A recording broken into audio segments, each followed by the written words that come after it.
동화 가운데 알라딘의 마술 램프라고 하는 동화가 있습니다.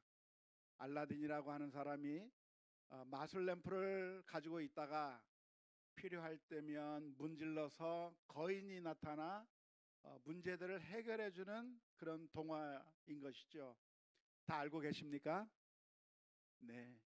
어렸을 때 읽었던 동화이고 또 우리 자녀들에게, 우리 손주들에게 재미있게 읽어주었던 동화가 바로 그런 동화인데요. 우리는 늘 생각하면서 하나님도 우리가 이렇게 알라딘의 마술 램프처럼 써먹을 수 있으면 얼마나 좋을까, 우리들의 마음 가운데 그런 생각을 할 때가 많습니다. 내가 힘들고 어려울 때 알라딘이 마술 램프를 막 문질러서 거인이 나타나게 하는 것처럼 내가 힘들고 어려운 상황에 내가 하나님을 불러서 바로 나를 위해서 하나님이 나를 도와준다고 한다면 얼마나 좋을까, 그런 생각을 하게 될 때가 많이 있는 것이죠. 하지만 성경에서 가르치고 있는 하나님은 그런 하나님이 아닙니다. 하나님은 어떤 하나님인가? 우리가 마음대로 써먹기 좋은 우리의 종과 같은 하나님이 아니라 하나님이 주권을 가지신 하나님이시고 우리가 하나님 앞에 순종하고 엎드려야 하는 우리 주객이 전도되면 안 되는 것이죠. 성경의 관점은 무엇인가? 우리가 하나님을 마음대로 이용해 먹을 수 있는 그런 하나님이 아니라고 하는 게 사실은 성경에서 가르쳐주고 있는 아주 중요한 관점이라고 하는 것을 우리가 살펴보아야 할 필요가 있겠습니다. 오늘 우리는 사무엘상의 말씀을 함께 살펴보게 되었는데요. 이스라엘 민족이 블레셋 민족과 전투를 하게 되었습니다. 그런데 이스라엘 민족이 블레셋과 전투하는 가운데 블레셋의 힘이 너무 센 겁니다. 그래서 이스라엘 민족이 그 전쟁에서 패하게 됐습니다. 얼마나 많은 큰 손실을 보게 되었는가? 이스라엘 군인 4,000명이 죽는, 4,000명의 전사자가 생기는 그런 큰 피해를 입게 된 것이죠. 이 상황 가운데서 이스라엘 민족은 어떻게 생각했냐면 언약궤를 좀 가지고 와야 되겠다라고 하는 생각을 하게 되었습니다. 이스라엘 장로들이 모여서 이야기를 나눈 것이죠.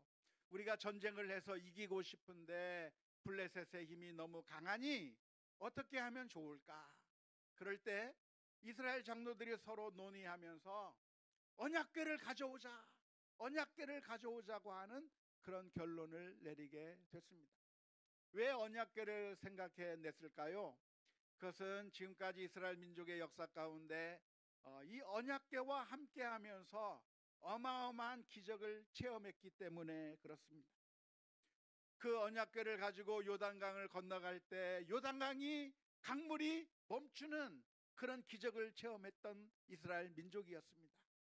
뿐만 아니라 여리고성을 점령할 때 여리고성을 점령하기 위해서 그 여리고성을 돌 때 언약궤를 들고서 제사장이 그 성을 돌고 난 다음에 소리를 지르게 될 때 여리고성이 무너져서 승리하게 되는 그런 엄청난 경험들이 있었기 때문에 이스라엘 민족은 생각해낸 겁니다.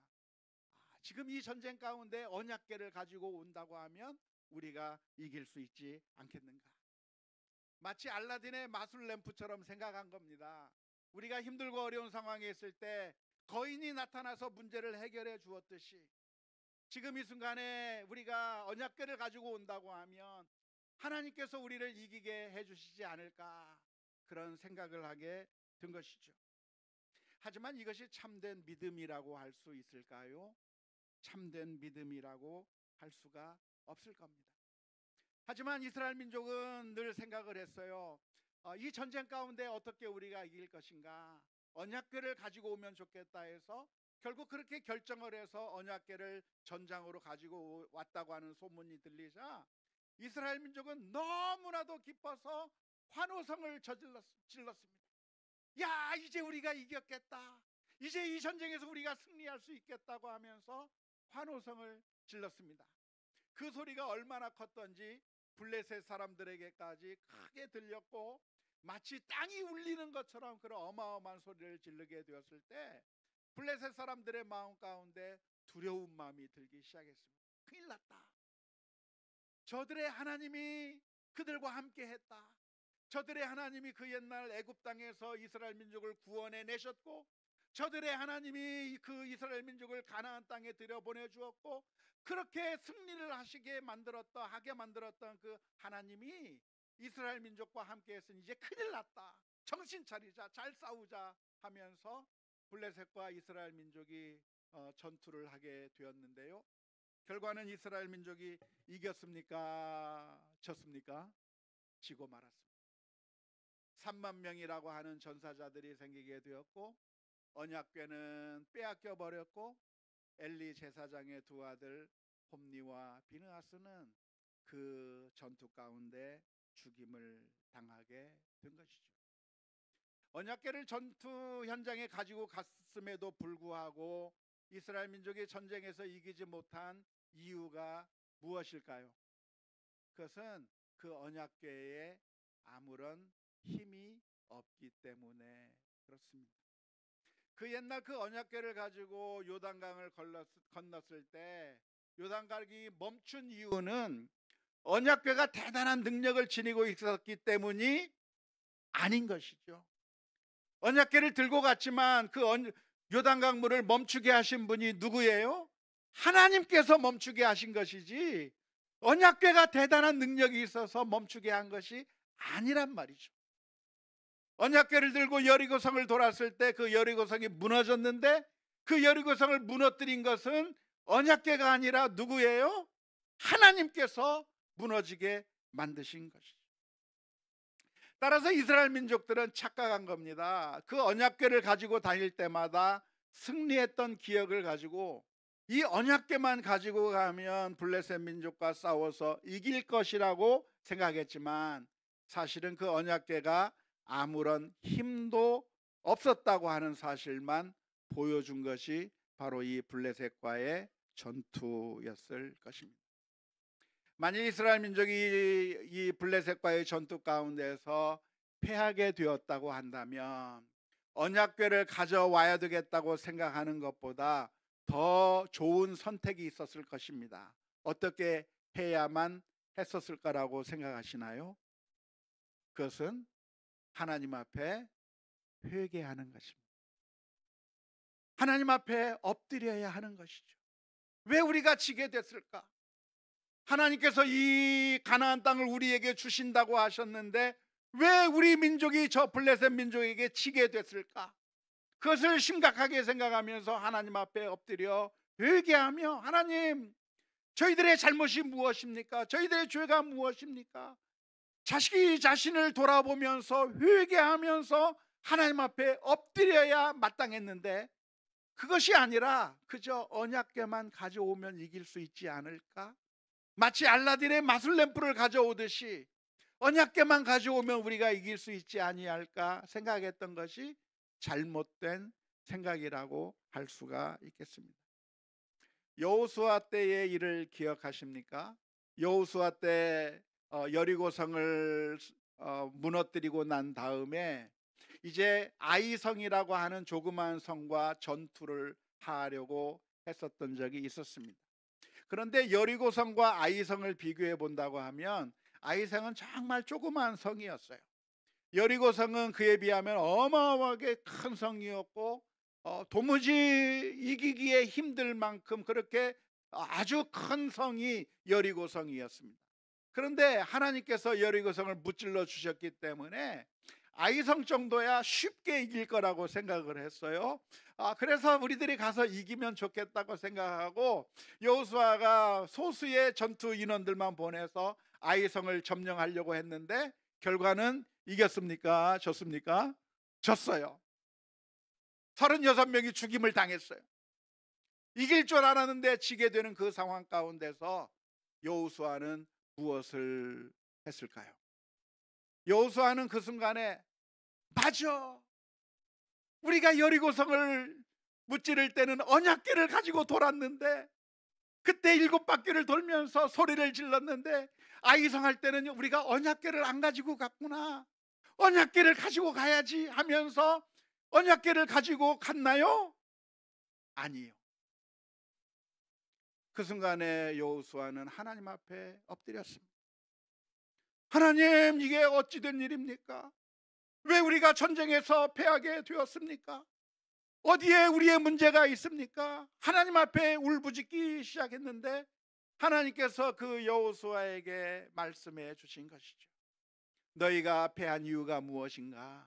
너희 가운데 죄가 있기 때문이라고 말씀해 주셨습니다.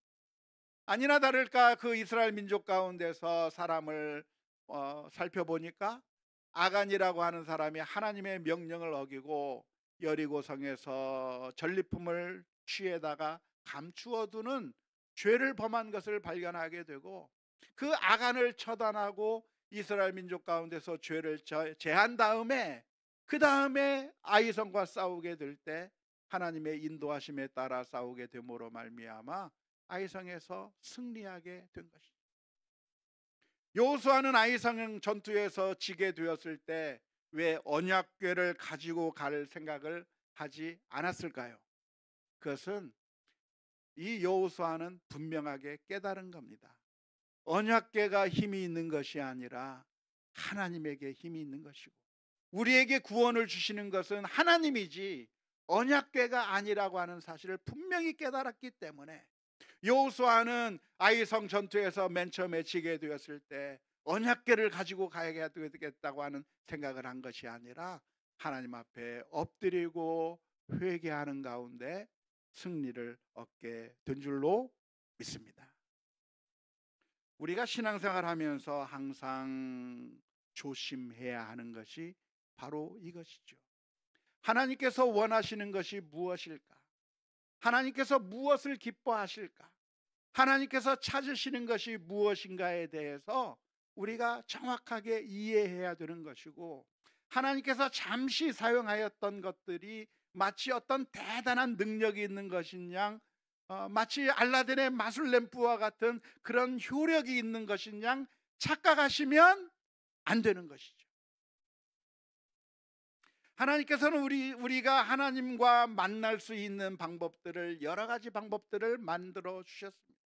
하나님과 교제하고 하나님의 은총을 받고 하나님께 나아갈 수 있는 여러 가지 방법들을 주셨는데, 그것들을 우리가 살펴본다고 한다면 예배가 그것이 되겠고요, 우리는 기도를 통해서 하나님 앞에 나아갈 수 있게 되겠고, 여러 가지 찬송을 통해서 하나님께 영광을 올려드릴 수 있겠고, 우리가 하나님과 교제할 수 있는 여러 가지 방법들을 성경에서는 만들어 주셨습니다. 그런데 구약시대 때 있었던 방법이 무엇이냐면 제사를 통해서 하나님 앞에 나아가는 것이었습니다. 하나님께서 친히 제사의 방법을 다 일일이 규정해 놓으셨습니다. 그것은 우리가 어떻게 하면 하나님 앞에 나아갈 수 있는가를 규정해 놓은 것이죠. 우리가 죄를 지었을 때 어떻게 하는가? 속죄제를 드리는 겁니다. 양을 잡고 소를 잡고 하면서 하나님 앞에 회개하는 마음으로 하나님 앞에 나아갔을 때 하나님께서 우리를 용서해 주시고 다시 만나 주시는 거예요. 은혜의 방편을 하나님께서 주셔서 그 제사를 통해서 하나님의 은혜를 다시 받을 수 있도록 만들어 주신 것이 제사라고 하는 그런 방편이었는데, 그런데 사실 이 제사 자체가 중요한 것이 아니라 제사보다도 훨씬 더 중요한 게 무엇일까요? 상하고 회개하는 마음이 훨씬 더 중요해요. 내가 하나님 앞에 엎드리고, 내가 하나님 앞에 죄를 지었구나, 회개하면서 하나님 앞에 나아가는 그 신실한 마음으로 하나님 앞에 나아가는 것이 훨씬 더 중요한 것이지, 제사라고 하는 그 제물이 중요한 게 아니라고 하는 것을 우리가 늘 기억해야 할 것입니다. 어느 날 솔로몬은 하나님 앞에 일천 번제를 드렸습니다. 일천 번제라고 하는 것이 무엇일까요? 양 1000마리를 잡아서 하나님 앞에 제사를 드린 것인데, 그 규모가 어마어마한 규모라고 할 수가 있을 것 같아요. 일반적으로는 그저 양 한 마리만 잡아서 하나님 앞에 제사를 드리는 것인데, 솔로몬은 1,000마리의 양을 잡아서 하나님 앞에 제사를 드리게 되었습니다. 왜 하나님 앞에 이렇게 1,000마리의 제사를 드리게 되었을까요? 그것은 솔로몬의 마음 가운데 하나님이 너무나도 감사한 거예요. 하나님이 너무나도 좋은 거예요. 왜 좋습니까? 알고 보면 이 솔로몬이라고 하는 사람은 왕이 될 수가 없었던 사람이에요. 솔로몬이 누구의 아들이죠? 밧세바의 아들이란 말이에요. 정실의 아들이 아니라 후실의 아들로 태어난 겁니다. 그리고 거기에 수많은 다른 왕자들이 다 버티고 있어요. 그 왕자들 가운데 내가 왕이 되겠다고 한다면 솔로몬은 명함도 내밀지 못하고 그저 반역자처럼 죽임을 당할 수도 있는 그런 위태한 상황 가운데 있었던 사람이 바로 솔로몬이었다고 하는 것이죠. 하지만 놀라운 것은 하나님께서 다윗의 많은 아들들 가운데 누구를 선택했습니까? 솔로몬을 선택한 거예요. 가장 연약한 자, 가장 미천한 솔로몬을 선택하셔서 그 솔로몬으로 하여금 다윗의 뒤를 이어 이스라엘의 왕으로 세워주신 것을 생각할 때 솔로몬의 마음 가운데 하나님이 너무나도 감사한 거예요. 하나님이 너무나도 좋은 거예요. 그러니까 그 감사한 마음을 하나님 앞에 담아서 1,000마리의 양을 잡습니다.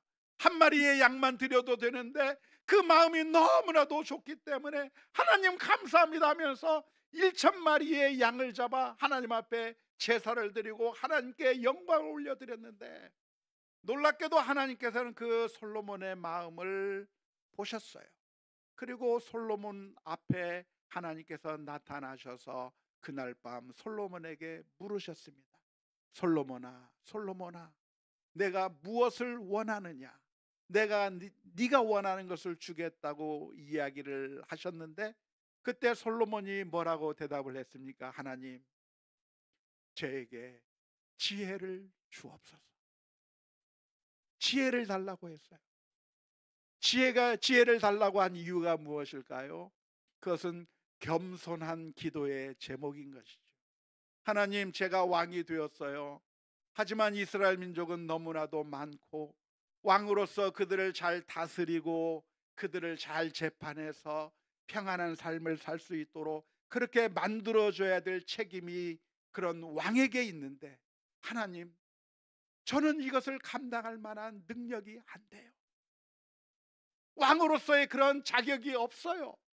그러니 하나님, 제게 지혜를 주셔서 우리 백성들이 편안하게 살아갈 수 있도록, 우리 백성들이 참된 왕의 그 혜택을 누릴 수 있도록 제게 지혜를 주셔서 우리 백성들을 향한 그 사명을 잘 감당할 수 있게 해달라고 하나님 앞에 기도한 거예요. 그럴 때 놀랍게도 하나님께서 응답해 주신 것이 무엇입니까? 내가 내게 지혜만이 아니라 부귀와 영화까지 주겠다고 하나님께서 말씀하신 것이죠. 그런데 우리는 이 이야기를 읽으면서 종종 오해하곤 합니다. 솔로몬이 어떻게 위대한 왕이 되었으며 지혜의 왕이 되었고 성공하고 부귀와 영화를 누리는 이런 좋은 결과를 얻게 되었는가? 솔로몬이 1,000번제를 드렸다며? 그러니까 우리도 1,000번제를 드리면 하나님께서 우리에게 축복해 주시겠지? 라고 생각하는 거예요. 하나님 앞에 무엇을 구했을까? 솔로몬이 지혜를 구했다고? 그러면 우리도 지혜를 구하면 하나님께서 부귀 영화를 주실까? 우리의 기도 제목도 하나님 지혜 주세요 하면 하나님께서 부귀와 영화까지 함께 주지 않을까 하면서 지혜를 달라고 기도하는 것이죠. 그런데 그렇게 하는 것은 핀트를 잘 맞춘 것일까요? 아닐까요? 아닙니다. 하나님께서 솔로몬을 보시고 축복하셨던 것은 1,000마리의 양 때문이 아닙니다. 하나님이 거지예요? 양이 없어서 달라고 하는 거예요? 그게 아니잖아요. 하나님께서 솔로몬을 보신 것은 그 1,000마리의 번제를 드리는 가운데 있는 그 솔로몬의 마음을 보신 거예요. 이 솔로몬이 나를 사랑하고 있구나, 나에게 감사하는 마음을 가지고 있구나, 그것을 보신 하나님께서 은혜를 베푸시길 원했고, 지혜를 구하는 그 솔로몬의 마음 가운데 이 솔로몬이 정말 겸손하게 백성들을 위해서 사명을 잘 수행하고자 하는 마음이 있구나 하는 것을, 그걸 보시고 하나님께서 부귀와 영화까지 다 내려주신 것이죠. 그런데 잘못된 생각을 우리가 할 때가 많은 겁니다. 우리가 성경을 잘못 읽게 되는 것인데요, 이 이야기를 보면서 우리가 생각하기를, 나도 하나님의 축복을 받기 위해서는 1,000마리의 많은 헌금을 드리면, 많은 것을 하나님 앞에 드리면 하나님께서 나에게 축복해 주시겠지. 우리가 기도할 때 다른 것을 구하는 것이 아니라 지혜를 구하면 하나님께서 나에게 영광과 부귀까지 주시겠지라고 착각하고 있는 것이죠. 그게 아닌 것이죠. 사실 그렇게 우리가 잘못 오해할 수도 있고, 그렇게 잘못 가르칠 수도 있습니다. 지금으로부터 500여 년 전 중세의 그 가톨릭 교회에서 그렇게 잘못 가르친 것이죠. 정말 중요한 것이 무엇인가? 이 솔로몬의 마음이 중요한 것인데, 마음과는 아무런 상관없이 당신도 1,000번의 제사를 드려라, 1,000마리의 양을 드려라, 더 많이 드리면 하나님께서 은혜를 더 많이 베푸실 것이고, 더 크게 헌신하면 더 큰 축복을 주실 것이라고 하는 그런 잘못된 가르침을 줌으로 말미암아 수많은 사람들을 착취하는 그런 타락의 길로 걸어갔던 것이 그 옛날 중세 시대 때 있었던 일이고, 놀랍게도 지금도 여전히 종교개혁의 후예라고 하는 우리 개신교회 내에서도 그런 잘못된 가르침을 줄 때가 얼마나 많이 있는지 모릅니다. 하지만 하나님께서 정말로 원하시는 것이 무엇인가?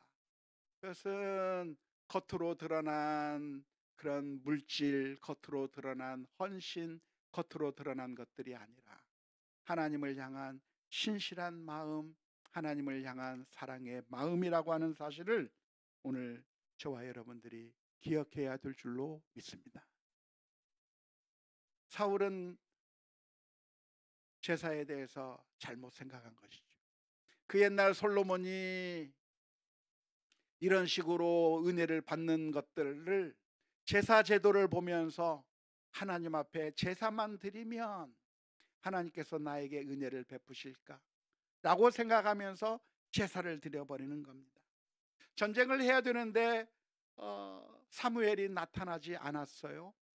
그래서 하나님 앞에 제사를 드리지 못한 상황 가운데서 백성들은 하나씩 둘씩 뿔뿔이 흩어지고, 그래서 전쟁에서 질 수밖에 없는 그런 위태로운 상황이 되었을 때, 사울은 사무엘이 오지 않았어도 제물을 가지고 오라고 하면서 제단을 쌓고 하나님 앞에 번제를 드렸습니다. 사울이 그렇게 번제를 드린 이유가 무엇이죠? 하나님을 사랑했기 때문에 번제를 드린 건가요? 하나님 앞에 예배하고 싶어서 번제를 드린 건가요? 그게 아니에요. 번제를 드림으로 말미암아 그래서 백성들이 도망가지 못하게 만들고 전쟁에서 이기고 싶다고 하는 그 제사의 유익만을 생각하면서 번제를 드리게 된 것이죠. 하지만 하나님께서 무엇을 원하시는가? 하나님의 그 양을 받기를 원하시는가? 제사 받는 것을 원하시는가? 그게 아니란 말이에요. 그걸 정확하게 깨달은 사람이 누굽니까? 바로 다윗이라고 하는 사람. 다윗은 범죄한 다음에 시편 51편의 말씀 가운데서 이렇게 고백했습니다. 시편 51편 16절의 말씀에, 주께서는 제사를 기뻐하지 아니하시나니 그렇지 아니하면 내가 드렸을 것이라. 주는 번제를 기뻐하지 아니하시나이다. 하나님께서 구하시는 제사는 상한 심령이라. 하나님이여, 상하고 통회하는 마음을 주께서 멸시하지 아니하시리. 다윗은 밧세바와의 관계 속에서 간음하는 죄를 저질렀고 그의 남편을 교살해서 죽이는 살인죄를 저지른 그런 포악한 사람이었는데 다윗이 자신의 죄를 깨닫고 난 다음에 하나님 앞에 엎드린 거예요. 이 죄를 가지고 있는 상황 가운데서 다윗은 하나님 앞에 수많은 제사를 드리면서 하나님 내 죄를 용서해 주세요 그렇게 나간 것이 아니라 다윗은 정확하게 하나님께서 무엇을 원하시는지를 깨달았습니다. 하나님이 구하시는 것은 무엇이라? 상하고 통회하는. 하나님 잘못했어요. 하나님 회개합니다. 제가 나빴습니다. 하나님 앞에 회개하고 통회하는 마음으로 하나님 앞에 나아갈 때 하나님께서는 사울의 제사를 보고 사울을 인정해 주신 것이 아닌 그 하나님께서 제사를 드렸는지 안 드렸는지는 모르겠지만 울며 회개하는 다윗의 기도를 받으시고 용서해 주신 줄로 믿습니다. 사울은 제사를 드렸지만 하나님께서는 그 사울을 향해서 선언하시는 것이죠. 하나님께서 내 위를 패하시겠다고 하시고 사울을 대신하여 다윗을 세우시겠다고 말씀하신 것이죠. 그래서 우리가 하나님 앞에 나아갈 때 어떻게 생각해야 되는가? 하나님이 누구를 찾으시는가? 신실한 마음으로 회개하는 마음으로 하나님 앞에 바로 서는 사람을 찾으신다고 하는 것을 기억하며 주님 앞에 나아가야 될 줄로 믿습니다. 예수님께서는 요한복음 4장 23절 24절 말씀에 이렇게 말씀해 주셨습니다. 아버지께 참되게 예배하는 자들은 영과 진리로 예배할 때가 오나니 곧 이때라. 아버지께서는 자기에게 이렇게 예배하는 자들을 찾으시느니라. 하나님은 영이시니 예배하는 자가 무엇으로 예배할지라? 영과 진리로 예배할지니라. 일천번제로 예배할지라? 아니요. 언약궤를 가지고 와서 예배할지라? 아니요. 영과 진리로 예배하는 자를 하나님께서 찾으시고 그렇게 하나님 앞에 나아가는 자는 영과 진리로 예배해야 한다고 말씀해 주고 있습니다. 도대체 영과 진리로 예배한다고 하는 말씀의 의미가 무엇일까요? 영과 진리로 예배한다. 우리가 좀 이해하기 어려운 표현인데요. 이 영과 진리로 예배한다고 하는 표현은 두 개의 단어를 이용하여서 하나의 의미를 전달하기 위한 그런 독특한 방식으로 표현된 표현법이거든요. 전문 용어로 핸디아디스라고 하는 표현법인데 영과 진리로라고 하는 말은 진실된 영으로 진실된 마음으로 예배한다고 하는 것입니다. 하나님은 누구를 찾으시는가? 참된 마음으로 신실한 마음으로 하나님을 찾는 자를 찾으시고 받아주신다고 하는 사실을 기억하면서 오늘 저와 여러분들이 하나님 앞에 나아가야 할 것입니다. 사무엘 시대 때 엘리 제사장과 그 두 아들 홈니와 비느하스는 하나님을 모욕했습니다. 하나님의 제사를 더럽혔습니다. 하나님의 성전 가운데서 악한 일을 행했습니다. 하나님의 말씀대로 전혀 살지 아니하면서 악한 일은 계속해서 하면서 하나님의 능력을 가지고 전쟁에서 승리하기 원해서 언약궤를 전쟁터로 끌고 가면 하나님이 그 언약궤에 질질 끌려가서 마치 알라딘의 마술램프에서 튀어나온 거인처럼 알라딘의 그 마술램프를 소유하고 있는 사람에게 무조건 봉사만 해야 되는 알라딘의 마술램프 속의 거인처럼 하나님도 우리가 그냥 제사하기만 하면 하나님의 이름을 사용하기만 하면 하나님께서 무조건 와서 우리를 도와주시는 것이 아니라 하나님은 만홀히 여김을 받으시지 않으시는 거룩하신 하나님이라고 하는 사실을 기억하며 우리가 하나님 앞에 겸손하게 엎드려야 될 줄로 믿습니다.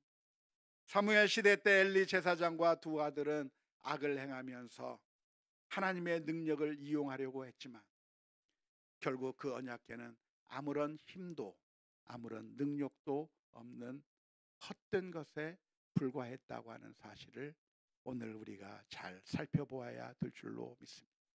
안타깝게도 오늘날에도 수많은 사람들이 하나님을 마음대로 편리하게 이용하고 싶어 합니다. 성경책을 끼고 다니면서 신앙생활을 하고 있는 것처럼 종교적인 힘을 통해서 내가 하나님의 힘을 어떻게 사용하고 싶은 그런 모습들을 보이는 사람들이 얼마나 많은지 모릅니다. 하지만 그런 방식으로 하나님이 우리에게 도우시는 것이 아니라 참되고 겸손한 마음으로 신실하게 하나님 앞에 서야 할 줄로 믿습니다. 하나님께서 바로 우리를 그렇게 대하셨습니다. 하나님께서는 우리에게 그저 몇 가지 필요한 것 몇 가지 던져주고 됐지, 이거 줬으니까 됐지 하고 하나님께서 끝내버리신 것이 아니라 하나님께서는 우리를 마음으로 사랑하셨어요. 끝까지 사랑하셨습니다. 우리를 사랑하셨기 때문에 그 어느 것도 아깝지 아니하시고 하나밖에 없는 그 아들을 십자가에 내어주시기까지 사랑해 주신 그 하나님, 우리를 전적으로 사랑해 주신 그 하나님께서 오늘 또 우리를 찾으시는 그 모습 가운데 오늘 또 주님 앞에 겸손하게 믿음으로 서는 우리 모두가 다 될 수 있기를 주님의 이름으로 축원합니다.